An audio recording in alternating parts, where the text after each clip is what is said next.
हमारे मैं कहूँ तो मेरे बड़े भाई मनोज अंतानी शामिल थे, भीम अम्बेश शामिल, संतोष अम्बेश शामिल थे, रमेश थे और राहुल नागपाल जी थे, निर्देश दीदी थी और भी बहुत सारे साथी हमारे थे, जिसमें नीलम बौद्ध वगैरह थी। दारों को उठा लिया, लेकिन ये महामहिम राष्ट्रपति महोदया का ये लेटर है, जो आंदोलन हम लड़ रहे थे, संवैधानिक जमीन की लड़ाई हम मांग रहे थे कि 1-1 एकड़ जमीन मिलना चाहिए, तो इसमें 1-1 एकड़ जमीन देने के लिए कार्रवाई की आदेश महामहिम राष्ट्रपति महोदया ने दिया है। जिम्मेदार मतलब भारत की संवैधानिक पद पे बैठी महामहिम राष्ट्रपति ने उसको संज्ञान में लेते हुए हमारे आंदोलन को उन्होंने संवैधानिक मांग बताते हुए उन्होंने कार्रवाई के आश्वासन दिया। भी सवाल उठाने लगे तो माननीय मुख्यमंत्री योगी आदित्यनाथ जी लगातार हफ्तों दिन तक उन्होंने दलितों के बस्ती में जाकर के कार्यक्रम लगवा करके उन्होंने कहा कि हम जमीन देंगे, लेकिन उन्होंने ऐसा कुछ नहीं किया।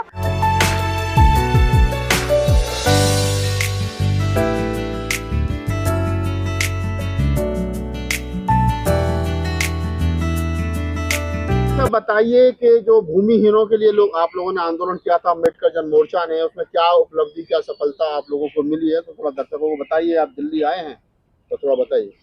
सबसे पहले मैं मीडिया बंधुओं को और पत्रकार साथियों को, सोशल मीडिया के जितने भी हमारे साथी हैं, सभी को मैं दिल से धन्यवाद और आभार व्यक्त करती हूँ, क्योंकि जो भी सफलता मिला है, चाहे जो भी हमें सफलता के करीब हम पहुँचे हैं, तो मीडिया बंधुओं का, मीडिया साथियों का बहुत योगदान रहा है, जिसके लिए मैं बहुत बहुत आभार व्यक्त करती हूँ। अम्बेडकर जन मोर्चा की तरफ से, मैं अपने संगठन की तरफ से आभार व्यक्त करती हूँ। हमारे पास हम आंदोलन पिछले कई वर्ष से कर रहे हैं। 17 दिसंबर 2022 को किए, 17 मार्च 2023 को किए, 10 अक्टूबर 2023 को किए, जिसमें हमारे साथी, हमारे भाई, हमारे सहयोगी बहुत सारे सहयोग किए, जिसमें हमारे मैं कहूँ तो मेरे बड़े भाई मनोज अंतानी शामिल थे, भीम अम्बेश शामिल, संतोष अम्बेश शामिल थे, रमेश थे और राहुल नागपाल जी थे, निर्देश दीदी थी और भी बहुत सारे साथी हमारे थे, जिसमें नीलम बौद्ध वगैरह थी। मैं बाकी साथियों को किसका मैं नाम लूं, जिन लोगों को नहीं ले पा रही हूं उनको माफ़ी चाहती हूं। हमारे जो भी मीडिया साथी थे, सभी लोगों ने सहयोग किया और ये सभी साथी, इसमें से कुछ साथी हमारे पत्रकार, हमारे मीडिया के समता न्यूज के जो मनोज अंतानी हमारे बड़े भाई हैं, संतोष अम्बेश हैं, रमेश हैं, नीलम बौद्ध हैं, माननीय श्रवण कुमार निराला जी के साथ इस आंदोलन में उनके ऊपर भी झूठा आरोप लगा और वो भी जेल रहे, महीनों दिन तक जेल रहे। ये लड़ाई सिर्फ हमारी नहीं है, ये लड़ाई की जीत अगर हुई है तो हमारे मीडिया साथियों का भी जीत हुई है, उनके योगदानों का जीत है। आज हमारे पास ये एक लेटर है, जो मैं जमीन की आंदोलन में लड़ रही थी, हमारे संगठन के तरफ से हमारे साथी लोग लड़ रहे थे, माननीय श्रवण कुमार निराला जी। ये आप देखेंगे कि श्रवण कुमार निराला जी लगातार, उनको कई बार 4 बार, 1 साल के अंदर 4 बार जेल में डाला गया, झूठा आरोप में लगा करके उनको प्रताड़ित करने की कोशिश की गई। हमारे घर को, हमारे भाई को भी उन्होंने उठा लिया, हमारे रिश्तेदारों को उठा लिया, लेकिन ये महामहिम राष्ट्रपति महोदया का ये लेटर है, जो आंदोलन हम लड़ रहे थे, संवैधानिक जमीन की लड़ाई हम मांग रहे थे कि 1-1 एकड़ जमीन मिलना चाहिए, तो इसमें 1-1 एकड़ जमीन देने के लिए कार्रवाई की आदेश महामहिम राष्ट्रपति महोदया ने दिया है और विशेष सचिव उत्तर प्रदेश शासन ने भी दिया है। तो इसलिए मैं सभी लोगों का आभार व्यक्त करती हूँ, मैं इस बात से कि हमारे सभी लोगों ने साथ दिया है और ये लड़ाई हमारा उत्तर प्रदेश के लिए या पूर्वांचल के लिए नहीं रहा है, हमारी ये लड़ाई पूरे देश के लिए, पूरे देश में, भारत के पूरे देश में जितने पिछड़े, दलित, शोषित, वंचित हैं, सभी के लिए लड़ाई है। हमारा मांग पत्र आप देखेंगे तो सभी के लिए है। अभी शुरुआत 4 जिले से हुआ है, 1 मंडल से हुआ है, तो इसलिए हम इस महामहिम राष्ट्रपति का भी आभार व्यक्त करते हैं। क्या कहा है अब महामहिम जी ने, क्या जवाब मांगा है या किस प्रकार से आपको क्या उम्मीद जगी है राष्ट्रपति जी के लेटर से? देखिए, जिस तरह से हम लड़ाई जब जमीन का हम लड़ रहे थे, तो जिस तरह से, एक तरह से कहिए कि जो मौजूदा सरकार हम पे झूठा आरोप लगा करके हमको बार बार, हमारे साथियों को, माननीय श्रवण कुमार निराला जी को जेल भेजा, उनको घर तक सीज किया, हमें प्रताड़ित करने की कोशिश कर रहा था और हमारे मांग को खारिज करने की कोशिश किया, तो एक जिम्मेदार मतलब भारत की संवैधानिक पद पे बैठी महामहिम राष्ट्रपति ने उसको संज्ञान में लेते हुए हमारे आंदोलन को उन्होंने संवैधानिक मांग बताते हुए उन्होंने कार्रवाई के आश्वासन दिया है। ये बहुत बड़ा हमारे लिए जीत है, पहली सीढ़ी का ये जीत है। ये तो जब अम्बेडकर जन मोर्चा की पूरी टीम, पत्रकार लोग जेल में थे, उसके बाद योगी जी के लगातार बयान आ रहे थे, वो अखबारों में भी बड़ी प्रमुखता से छपे कि हम गरीबों को, भूमिहीनों को हम जमीन देंगे, आवंटन करेंगे, लेकिन वो सिर्फ अखबारी खबरें बनकर रह गई हैं। क्या किसी का ऐसा कोई सबूत मिला है, कोई आदमी ऐसा है जिसने कहा कि मुझे जमीन मिली है? नहीं, उन्होंने 4 नवंबर 2023 से लगातार जब हमारे साथी जेल में रहे, हमारे लोग बाहर आकर के आंदोलन करना शुरू किए, जिसमें राहुल नागपाल जी और दीदी निर्देश सिंह जैसे किसी तरह से बच करके जब दिल्ली में आई, प्रेस कॉन्फ्रेंस की, जब यहाँ के मीडिया साथी भी सवाल उठाने लगे, सामाजिक कार्यकर्ता भी सवाल उठाने लगे, तो माननीय मुख्यमंत्री योगी आदित्यनाथ जी लगातार हफ्तों दिन तक उन्होंने दलितों के बस्ती में जाकर के कार्यक्रम लगवा करके उन्होंने कहा कि हम जमीन देंगे, लेकिन उन्होंने ऐसा कुछ नहीं किया। उन्होंने जमीन देने की बात कही क्योंकि आंदोलन रोकने के लिए जो कार्यकर्ता, जो सामाजिक कार्यकर्ता लोग जमीन पे आंदोलन करने की बड़ा आंदोलन करने का पूरा बनाया था, उसको शांत करने के लिए उन्होंने कहा जमीन देंगे, लेकिन अभी तक उन्होंने कोई जमीन नहीं दिया। क्या लग रहा है, राष्ट्रपति जी का जो ये बयान आया है, इसको भी वर्तमान सरकार मानेगी? बिल्कुल, मुझे लगता है, मुझे भरोसा है, उम्मीद है, क्योंकि संविधान के एक सर्वोच्च पद पे बैठे हुए ये भारत की प्रथम नागरिक का ये लेटर है और जिसकी बात सभी लोगों को मानना जरूरी है। मैं ऐसा मानती हूँ, ये संविधान कहता है, तो इसको मुझे लगता है कि सभी लोग मानेंगे, क्योंकि जो डीएम है, डीएम के तरफ से जो 4 जिले हैं, जिसमें कुशीनगर, देवरिया, महाराजगंज और गोरखपुर के डीएम लगातार माननीय सरोज कुमार निराला जी से वो संपर्क कर रहे हैं और 200 हर जिले से 200 लोगों का लिस्ट मांग रहे हैं। तो उम्मीद है कि महामहिम राष्ट्रपति महोदया ने कहा है, आदेश दिया है, तो इस पे कार्रवाई होगी। आपको ऐसा नहीं लगता कि जिस तरीके से उत्तर प्रदेश की, खासकर गोरखपुर की सरकार, उनके वहाँ के सांसद योगी आदित्यनाथ जी आप लोगों के ऊपर हमलावर हुए थे और पूरे आंदोलन को तहस नहस कर दिया गया, उसकी दिशा ही बदल दी गई, आप लोगों के ऊपर आरोप लगा दिए गए कि पैसे इकट्ठा कर रहे हैं, ठगी कर रहे हैं, और अखबारों में भी इस तरह की खबरें, न्यूज़ चैनल पर भी खबरें दिखाई गई। उसके बाद आपको लगता है कि वो आपके साथ में बैठकर इस विषय पर चर्चा करेंगे? कहीं ऐसे तो नहीं कि आपको गिरफ्तार करने के लिए कोई दूसरे षड्यंत्र रच रहे हो? देखिए, हम अम्बेडकरवादी हैं और संविधान में भरोसा रखते हैं। संविधान ही हमारे लिए सब कुछ है। उन्होंने जितना भी आरोप हम पे लगाए, आरोप कोर्ट में उनसे ऊपर ही कोर्ट भी है।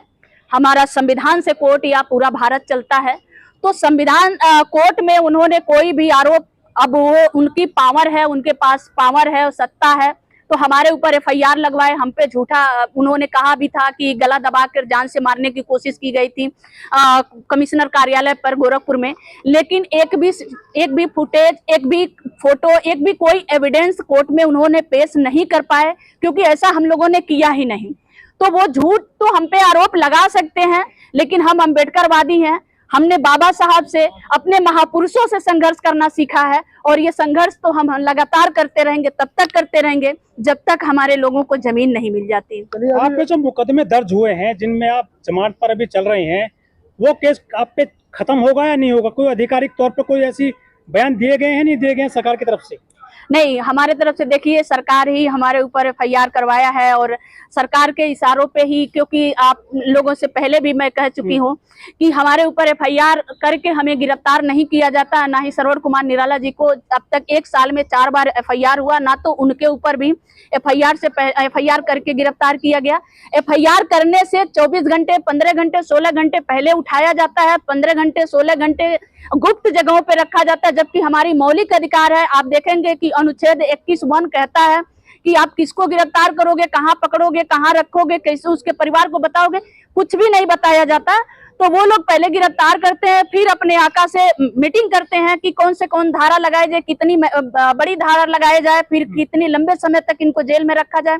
तो ये सब उनसे उम्मीद नहीं है, लेकिन कोर्ट पे भरोसा है, कोर्ट से उम्मीद है और संविधान से उम्मीद है कि संविधान और कोर्ट हमारे साथ न्याय करेगा। तो क्या लग रहा है, जो आपने अभियान छेड़ा है गरीबों को भूमि दिलाने का, सफलता मिलेगी क्या लग रहा है, या फिर लटक जाएगा ये मामला, ठंडे बस्ते में डाल देगी सरकार इसको?